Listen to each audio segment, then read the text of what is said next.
Naku, ikaw naman kasi dyan. Kung ano-ano pinagsasasabi mo, marites ka rin kasi. Aling Deb, sinasabi ko lang naman po kung ano po yung narinig ko na usap-usapan dito sa atin. Ate Deb, huwag niyo pong sabihin na hindi niyo po naririnig yung usapang yan o yung chismis na yan.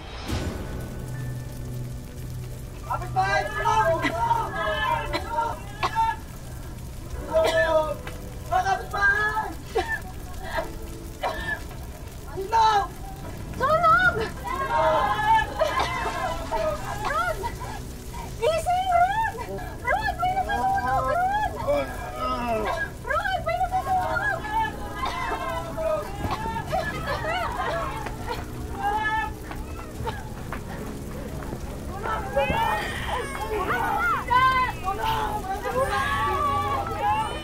Diba nga, may nakakita raw po kay Aling Romelia na tumigil ito sa harap ng bahay nila Ate Elaine. Nabunggu pa nga raw niya si Monica eh.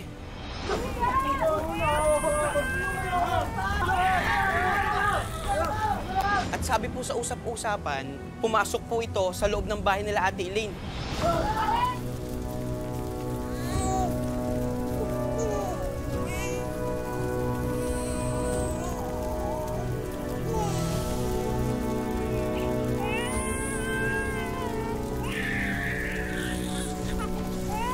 At pagkalabas, may dala-dala na pong bata. Ako po mismo. Nakita ko po si Aling Romelia na may dala-dalang bata nung gabing yun.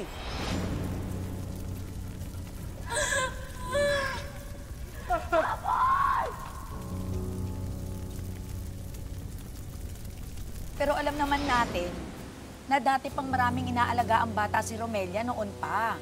Dating kumadro na siya, di ba? Gusto ko mismong marinig sa bibig ni Aling Romelia na hindi totoo ang mga binibintang sa kanya. Kung hindi ko man ho nasagip ang anak ko sa sunog, sana masagip ko man lang siya kung nasan man ho siya ngayon. Ay nako, Elaine. Bahala ka. Pinapahirapan mo lang ang sarili mo eh. Maraming salamat po sa paalala niyo, ah. Pero anak ko ho to eh. Kailangan ko lang ho talaga malaman. O siya, buhay mo yan. Ipagtatanong-tanong din namin kung nasaan na may demonyitang Romeliang yan. Aling, tutulungan kita. Sabihin mo lang sa akin kung anong sinisigaw ng puso mo. Susuportahan kita. Salamat, Rhinestone, ah. Umuwi ka pa dito. Para saan pa ang kayod ko sa Amerika? Kung magulo naman dito sa Pilipinas ang pamilya ko.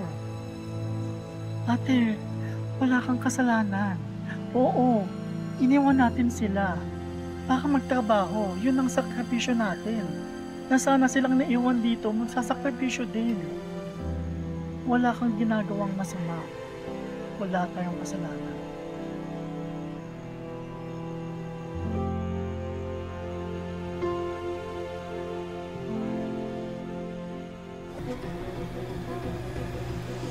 Kuya! Special na! Special! Tara na! Kuya! Aling Romelia! Kapon! Aling Romelia! Kuya, tulong! Kuya, tulong! Habulin natin yung tricycle na yun!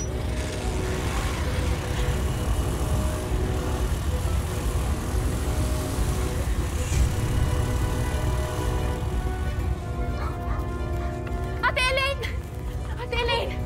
Nakita ko si Aling Romelia. Ha? Saan? Saan? Sa may labasan. Bilisan natin. Nakapag-tricycle na sila. Hindi ko alam kung saan sila nagpunta pero may karga-karga siyang bata. Halika na! Huwag kang mag-alala. Naniniwala ako. Makukuha natin si baby. Sana. Tiwala lang sa Diyos. Tiwala lang sa Diyos.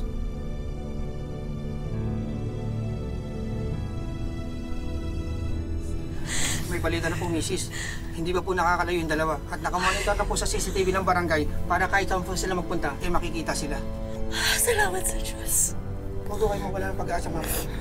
Salamat sa Diyos. Salamat.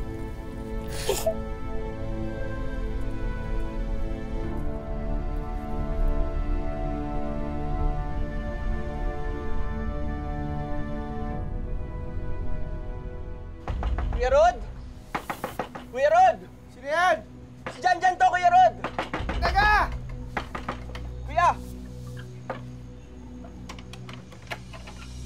Ano? Kuya, nakita na raw si Aling Romelia. May daladalang bata. Baka si Apple na po yun. Tara, puntahan po natin. Teka, tulungan mo ako!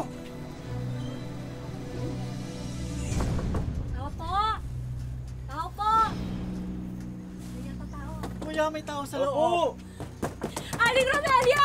Labas mo! Aling Romelia! Parang awa mo na ilabas mo ang anak ko! Aling Romelia! Aling Romelia! Ilabas mo ang anak ko! Aling Romelia! Aling Romelia! Ilabas mo ang anak ko! Aling Romelia! Kuya, patulong na mo! Alam na namin na totoo! Asan ang anak ko?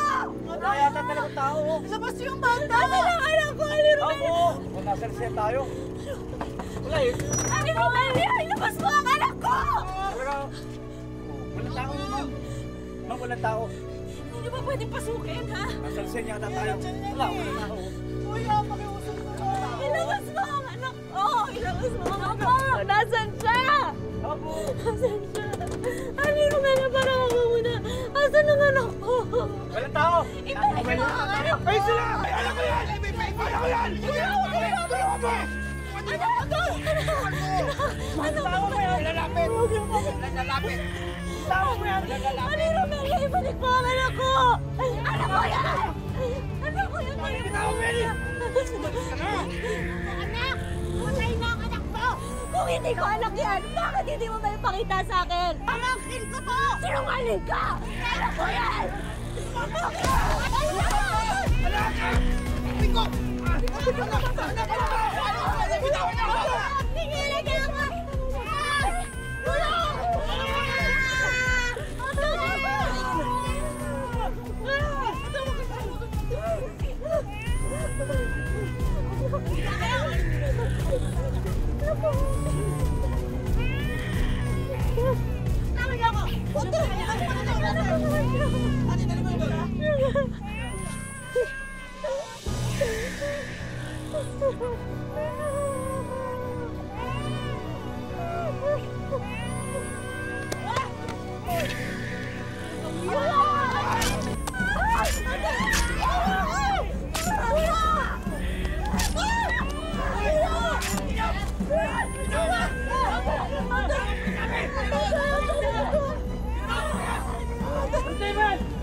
Tingnan niya ako!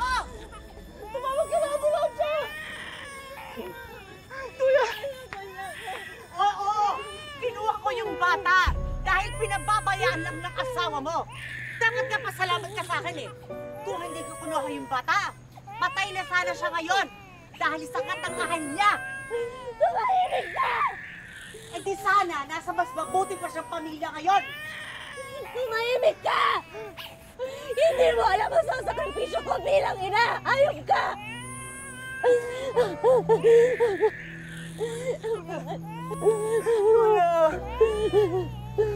Bitawan niyo ako!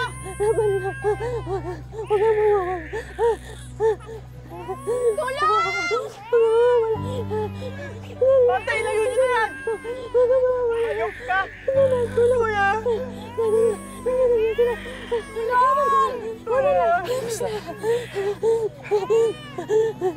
Sa akin, ha? Alagaan mo yung anak ko.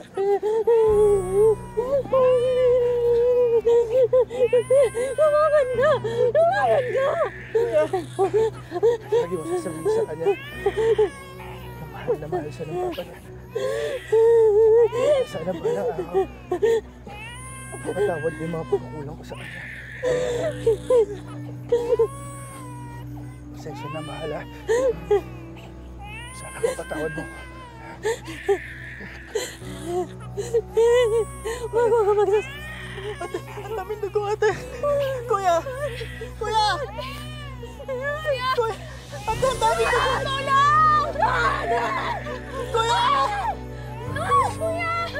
Ate, ang daming dugo.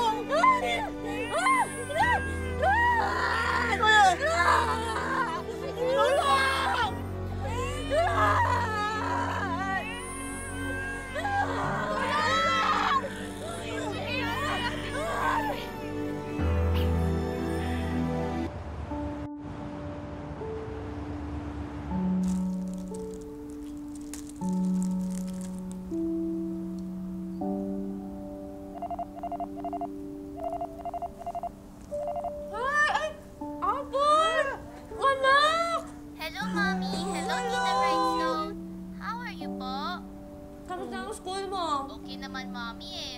Masaya po sa school. Ba't sila mo napatawag ka? Miss na kita Ako eh. din po eh. Hi, baby! Miss na miss na Hello! kita. Mommy, I called po para sabihin ang tataas. Ay, wow! Naku, ang tali-tali na nito ang taas ng mga grades. Sa'yo. Alam mo na. Baka makapasok ako sa honors. Ay, ang galing! Ako proud naman. Hey, baby, I miss you. Ako, musta na kay Tita Cheche? Okay naman po. Kami ni Tita Cheche. Tinutulungan ka ba sa homework? Ay, opo, Mommy. Mommy, malapit ng birthday ko, Oo nga, ah. magbo-birthday na to. Do you have any request, baby? Wow, sige Anything? po, Ay, anything Tita. talaga? I want the Ay. big donut. I thought, sure. Kaya. There's a lot of toys, you know. Ay, Like ano pa daw? Ano pa daw gusto mo? What else? Tsaka, madaming toys. But there's a lot of toys also. Ay, hindi pwede masyadong marami. Bye, Mommy. Sa nakalipas na 7 taon, mag-isang itinaguyod ni Elaine ang anak niya. At gaya na ipinangako niya sa asawa bago itong malagutan ng hininga, pinatawad niya na ito at tanging mabubuting alaala na lamang ang mananatili sa kanilang mga puso. Sa kwento ng ating buhay, tayo ang palaging bida. Pabagsakin man ang maraming problema, lagi pa rin babangon at may power na pumili ng sarili nating tadhana. Magandang hapon mga kapuso, ako po si Marian Rivera.